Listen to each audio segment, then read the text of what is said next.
رمضان الخير هلا كحبيب قد تجلى مرحبا أهلا وسهلا فيك يا خير الشهور فيك ريحان السلام يستقي منك الكرام كم علا فيك المقام فيك نور وسرور. Zahir Mirza biro soradi. Göbünçö tak sandagi kurmalardy jeş gerek dep aytyladi. Bul kançalik dengelde tura? Эң мээримдүү жана ырайымдуу Алланын аты менен баштаймын. Сахих аль-Бухариде пайгамбарыбыз саллаллаху алейхи вассалам орозо айтка чыкканда курма жеп баргандыгы тууралуу хадис бар. Ошол эле жерде Анас ибн Малик разияллаху анхунун төмөнкүдөй сөзү дагы бар. Пайгамбарыбыз саллаллаху алейхи вассалам так сандагы курма жегенди жакшы көрчү. Бул хадис Сахих аль-Бухариде бар дедим.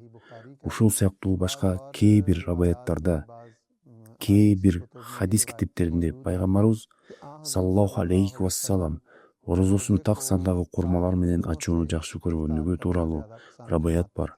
Балким мунун артында Алланын элчисинин Аллага болгон сүйүүсү жаткандыр. Бул рабаят Сахих аль-Муслим китебинде жазылган. Пайгамбарыбыз саллаллаху алейхи вассалам айтты: Аллах Таала витр, так жана такты жакшы көрөт.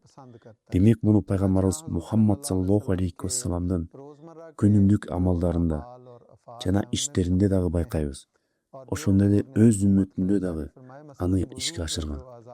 Мисалы дааратта дене мүчөлөрү 3 жолу жуулат. Бул так.